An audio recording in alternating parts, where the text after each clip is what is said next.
E que bom estar aqui com vocês. Nós vamos falar um pouquinho da tarefa dessa semana, tá?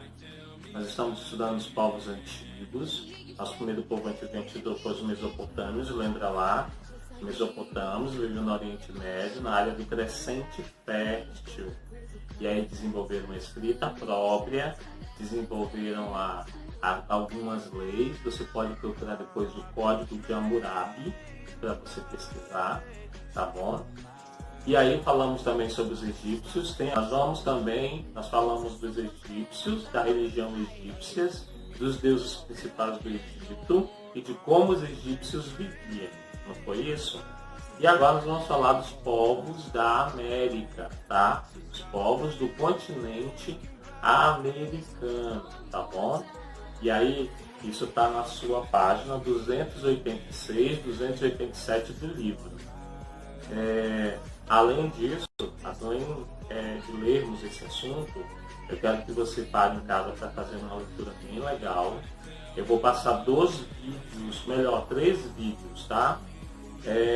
Na verdade, são 6 videozinhos curtos e pequenos sobre os maias, incas e astecas, tá bom? Vou estar pegando esses 3 vídeos do YouTube, vocês vão assistir esses vídeos e aí vocês vão anotar no caderno para mim esses enunciados aqui da página 288, tá? Aqui ó, os inúteis, os silques, os astecas, os maias, os incas e os tupis, tá? Nós vamos estar vendo esses povos aí da página 288. Essa vai ser a nossa tarefinha da semana. Nós vamos começar a estudar os povos americanos. Para isso, é claro, adoraria estar com vocês, mas no momento como nós não podemos estar juntos, qualquer dúvida que você tiver, entra no meu privado no WhatsApp e a gente pode conversar, ok? Ou então em qualquer das nossas redes sociais, lá do professor Samuel Rosas, para a gente conversar sobre o assunto, ok? Então não esquece, primeira tarefa da semana, copiar a página 288 no seu caderno, tá? Página 288. Professor, eu não tenho livro. Ok, você não tem o livro? Estou dizendo, primeiro povo, esquimóis ou inúteis. Segundo povo, os silks, S-I-O-U-X, silks. Terceiro povo, maias, depois incas, depois astecas e por último os tupis. Ok? Então você vai pesquisar esses povos aí se você não tem o livro. Um beijo, muito obrigado a todos, obrigado pais por estarem nos apoiando nesse momento. Fique em casa porque isso é importante, ok? Um beijo da nossa equipe do CNEAD. E para iniciarmos, vamos estudar agora os maias. Pega aí o seu livro e acompanha e veja as curiosidades aí no Grandes Civilizações dos Maias.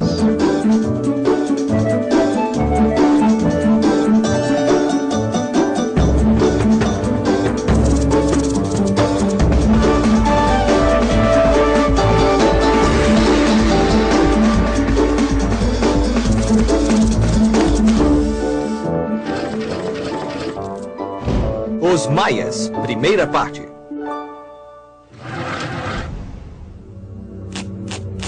Vestígios da lendária civilização maia ainda existem hoje, assim como os mistérios que deixaram para trás. Os maias eram muito avançados, com uma incrível compreensão da matemática, astronomia, arquitetura e arte. Então, um dia, a civilização maia misteriosamente começou a diminuir por razões que ainda são desconhecidas, e por fim, desapareceram. A civilização maia era, na realidade, uma série de muitos povos diferentes que ocupavam terras que hoje ficam na Guatemala, em Honduras, no Belize e na península de Yucatán, no México. Todos esses povos diferentes foram chamados de maias, já que compartilhavam a mesma língua, o mesmo calendário e a mesma religião. Mas cada cidade tinha seu próprio governo e suas próprias riquezas. Os maias se organizavam em cidades-estado e nunca se transformaram num império governado por uma capital central. Ah, faziam que nem na Grécia Antiga. Isso mesmo. Fora isso, os maias e os gregos antigos tinham outras coisas em comum. As primeiras cidades maias foram construídas por volta do ano 400 a.C., ao mesmo tempo em que Atenas e Esparta resplandeciam na Grécia Antiga. E, curiosamente, os gregos e os maias não sabiam nada uns sobre os outros, porque ninguém ainda tinha atravessado o Oceano Atlântico. Isso aconteceu mais de 2.000 anos antes que alguém se atrevesse a tentar cruzar distâncias tão grandes. Os povos das Américas e da Europa não sabiam um da existência do outro. A influência dos Olmecas. A região habitada pelos maias era formada por planaltos regados pela chuva abundante proveniente do Atlântico de um lado e banhada pelo Pacífico do outro lado. A terra era molhada e atravessada por vários rios de água doce. É fácil cultivar milho aqui, criar gado e colher frutos na selva. O clima ajudou bastante, mas nem tudo foi fácil para os maias, porque eles não tinham inventado a roda e não tinham animais para arar a terra e carregar as coisas. Então os homens faziam tudo. Era muito trabalho. A civilização maia nasceu de outra ainda mais velha. Muitos anos antes, os Olmecas viviam no mesmo território. Acredita-se que os Olmecas eram a civilização mãe de todas as culturas mesoamericanas. Os Olmecas atingiram seu apogeu por volta do ano 700 a.C. Naquele tempo, as pequenas tribos maias eram emergentes e adotaram um conhecimento olmeca sobre construção de templos, calendários e escrita. Os maias também herdaram muitas práticas e rituais religiosos dos Olmecas, incluindo o culto do jaguar. Por causa de sua força e agilidade, o jaguar estava relacionado com o poder do rei e era considerado um animal sagrado. Templos e cidades. Evidências de antigos maias permaneceram escondidas da civilização moderna durante séculos, enterradas sob a vegetação tropical densa. Foi apenas muito recentemente que alguns exploradores e arqueólogos começaram a descobrir as incríveis ruínas de antigas cidades maias. Esses achados surpreenderam o mundo e nos ajudaram a aprender ainda mais sobre uma das culturas mais complexas e refinadas das Américas. Todas essas cidades eram semelhantes. Cada uma tinha uma grande praça, onde a maior parte das construções importantes eram erguidas. As pirâmides. As pirâmides eram grandes templos, cujos picos serviam de cenário para cerimônias de rituais de sacrifício. As pessoas se reuniam embaixo, na praça principal, e participavam ativamente dessas cerimônias, cantando, dançando e implorando aos deuses que aceitassem os sacrifícios. Os maias eram muito religiosos e acreditavam que tudo o que acontecia era decidido pelos deuses. Por essa razão, construíram templos enormes em que se realizavam rituais para honrá-los. A pirâmide principal, na cidade de Tikal, media mais de 70 metros de altura e era tão alta quanto um prédio de 10 andares. Os maias ergueram as pirâmides o mais próximo dos deuses no céu. As pirâmides atingiam tais alturas de uma forma muito estranha. Cada vez que um rei morria, os arquitetos ordenavam a construção de uma outra camada sobre uma pirâmide existente. Desta maneira, camada por camada, a pirâmide crescia lentamente. Os sacerdotes maias e os governadores viviam ao redor dos templos. Um pouco mais longe moravam chefes militares, e ainda mais longe viviam os comerciantes e artesãos. Fora da cidade, perto dos campos de cultivo, moravam os camponeses e os escravos, cujos trabalhos davam suporte a toda a sociedade. O calendário. Os maias notaram que as estrelas no céu mudavam de posição ao longo do dia. Mas quando um ano terminava, essas estrelas retornavam às suas posições originais e começavam um novo ciclo. Isso significava que, observando o Sol, a Lua e as estrelas, os maias poderiam saber que dia do ano era, o que lhes permitiu planejar o melhor dia para plantar sementes e para colher. Durante séculos, eles estudaram os céus, aprendendo mais e mais sobre as estrelas que eles acreditavam serem deuses poderosos. Os maias usaram suas pirâmides como observatórios astronômicos, e foram os sacerdotes que acumularam todo esse conhecimento, com passários. O calendário Raab era baseado no ciclo solar, e o calendário Tzolk'in era baseado no ciclo lunar. O calendário solar dos maias era de 365 dias, exatamente como o nosso, mas a maneira como eles entendiam o tempo era totalmente diferente. Os maias não acreditavam que o tempo era linear, quer dizer que se movia em linha reta, na qual eram definidos os dias, um após o outro, sempre seguindo adiante. Para eles, o tempo não tinha um começo ou um final. Tudo começava de novo a cada ano, razão pela qual o calendário utilizado tinha a forma de uma roda. Os maias eram mestres em números. Eles podiam calcular números que ultrapassavam 1 bilhão. O fato que mostra que eles tinham um profundo conhecimento de matemática foi a utilização do zero, que eles representavam em forma de um caracol. Mas zero não é um número, não é nada. Por isso zero não conta. Olha, Pipo, zero significa nada. Mas é um número e é também um conceito. Por mais estranho que pareça, a ideia do zero avança a compreensão em matemática. E os maias já estavam usando o zero 900 anos antes de os árabes o introduzirem na Europa. Os maias, segunda parte, a criação do homem. O Popol Vuh é o livro sagrado do povo Quiché, que são descendentes dos maias. O conto narra como os deuses Tepeu e Gucumatz se tornaram os deuses da criação. Terra! Disseram. E a terra foi criada em um instante de magia. Depois criaram animais, veados, aves, jaguares e cobras. Como essas criaturas não sabiam falar, não podiam orar aos deuses criadores. Então os deuses os condenaram a ter sua carne sacrificada e comida. Face ao fracasso de sua primeira criação, os deuses chegaram com outro ser. Dessa vez, eles o fizeram com sujeira e lama. Mas a simples criação de sujeira e lama despedaçou-se. Era muito macia e não tinha nenhum movimento ou força. Quando estava na água, não podia ficar de pé. Tepeu e Gucumatz ficaram decepcionados, mas tentaram mais uma vez. Eles perguntaram a algumas cartomantes como fazer um homem. E elas disseram: vocês têm que colocar um pouco de madeira no conjunto, e essa madeira tem de ser esculpida pelo Criador. Então fizeram bonecos de madeira. Mas como não tinham coração e razão, não conseguiam lembrar quem eram seus criadores e vagavam sem rumo.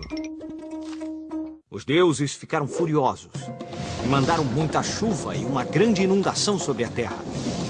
As pessoas de madeira corriam desesperadamente de um lado para o outro.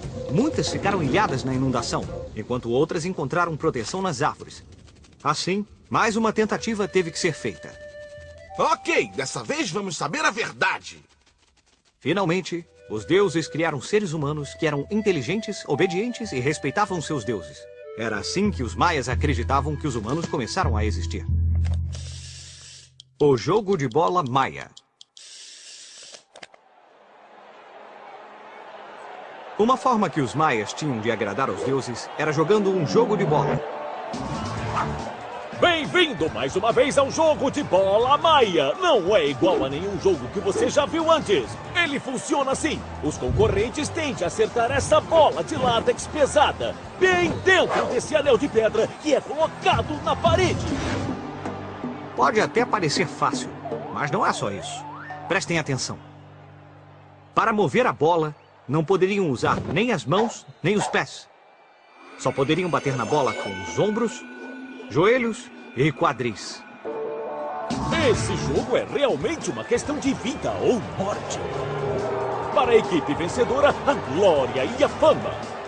Para o time perdedor, bom, os perdedores eram sacrificados e utilizados para honrar os deuses.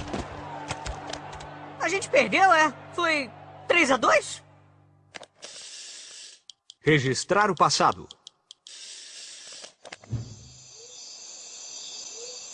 Quem são estes homens esculpidos em pedra? Por que os outros estão a seus pés usando máscaras?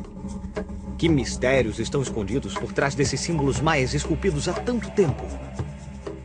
Os artistas maias passaram uma grande parte do tempo imortalizando grandes momentos de sua história. Assim, as futuras gerações seriam capazes de entender melhor quem eram seus antepassados e de sentir orgulho deles. Um exemplo pode ser encontrado nesses afrescos datados de 790 d.C., descobertos na cidade de Bonampak. Neles, podemos ver a decoração elaborada de guerreiros enfrentando outras figuras que estão quase nuas. Esse afresco retrata o triunfo dos valentes guerreiros maias superando os inimigos. Mas os maias não apenas deixaram um registro de sua história através de pinturas. Eles também criaram um sistema de escrita baseado nessas formas quadradas com símbolos que chamamos de glifos. Os glifos podem representar coisas, animais ou deuses, assim como pensamentos e ideias. Os escribas maias os combinavam para formar frases curtas. Usando esses símbolos, os maias eram capazes de registrar partes de sua história e do funcionamento da sociedade. Como? Bom, vamos analisar cuidadosamente essas esculturas. Cada elemento esculpido na pedra tinha um significado. Por exemplo, essas pessoas enfrentando-se umas às outras eram os reis. Aqui podemos ver que um deles estava entregando o poder a seu sucessor. E nos detalhes, podemos ver todos os seus pensamentos esculpidos em torno de suas cabeças. Ah, parece uma antiga revista em quadrinhos maia. Ainda estamos descobrindo mais sobre os maias, lendo essas inscrições. O misterioso desaparecimento. Apesar do seu brilhantismo, a civilização maia chegou a um fim súbito e misterioso. Por volta do ano 900 d.C., todas as suas cidades foram misteriosamente abandonadas. Alguns maias embrenharam-se na floresta, enquanto outros viajaram para a península de Yucatán, onde criaram novas cidades, como Chichén Itzá, Mayapan e Uxmal. Não se sabe por que os maias abandonaram suas cidades. Alguns pesquisadores modernos têm essa teoria. Durante os últimos anos da civilização maia, um grupo de governadores ambiciosos começou a olhar de cima a sabedoria de seus ancestrais. Tornaram-se menos interessados em matemática e ciências e estavam apenas preocupados com o aumento do seu poder militar e com a conquista de cidades vizinhas. Essas guerras causaram morte e destruição. E depois de alguns anos de seca, veio a escassez de alimentos. Os sobreviventes tiveram de abandonar suas casas em busca de comida e paz. Quando os espanhóis chegaram em 1527, havia apenas algumas cidades enfraquecidas a leste. Os espanhóis tinham vindo conquistar os maias, que mesmo em seu estado debilitado foram capazes de enfrentá-los numa luta dura. Além disso, os maias não tinham um governo central para ser conquistado, nem um rei para ser derrubado. Isso significava que os espanhóis tiveram que derrotar cada cidade uma por uma. 200 anos depois, os maias foram finalmente conquistados. Das origens humildes ao clímax de sua potência e depois para o declínio misterioso, os maias foram um dos povos mais surpreendentes e sofisticados na América pré-colombiana.